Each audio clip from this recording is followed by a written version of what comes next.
People went about their life the same as before. They still did not believe that the flood would come. They must have laughed more than ever, but they soon stopped laughing. All of a sudden, water began to fall. It poured down from the sky as when you pour water from a bucket. Noah had been right. But it was too late now for anybody else to get into the ark. The door had been closed tight by Jehovah. Soon all the low ground was covered. The water became like big rivers.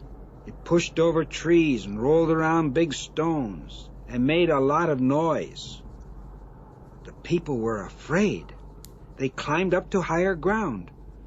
Oh, how they wished they had listened to Noah and gotten into the ark when the door was still open for them. But now it was too late. The water kept getting higher and higher. For 40 days and 40 nights the water poured out of the sky. It rose up the sides of the mountains, and soon even the tallest mountains were covered. So just as God had said, all the people and animals outside the ark died, but everyone inside was safe. Noah and his sons had done a good job building the ark. The water lifted it up, and it floated right on top of the water. Then one day, after the rain stopped falling, the sun began to shine. What a sight it was! There was just one big ocean everywhere, and the only thing that could be seen was the ark floating on top. The giants were gone now.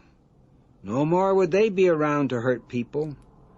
All of them had died, along with their mothers and the rest of the bad people. But what happened to their fathers? The fathers of the giants were not really human people like us.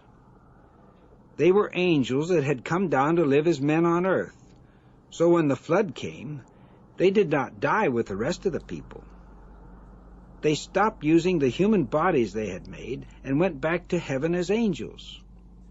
But they were no longer allowed to be part of the family of God's angels. So they became the angels of Satan. In the Bible, they are called demons. God now made a wind blow, and the waters of the flood began to go down. 5 months later, the ark came to rest on the top of a mountain.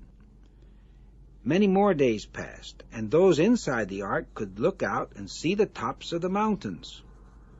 The waters kept on going down and down. Then Noah led a blackbird called a raven out of the ark.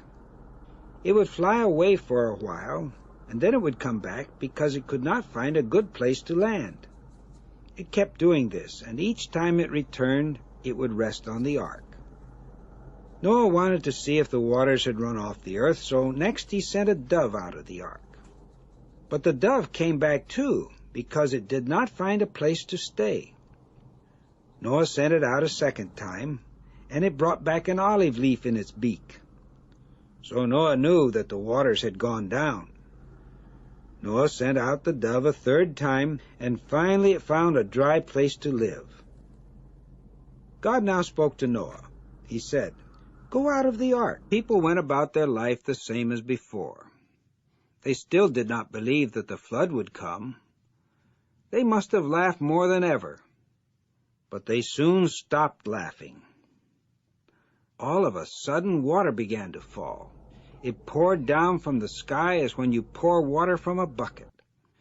Noah had been right. But it was too late now for anybody else to get into the ark.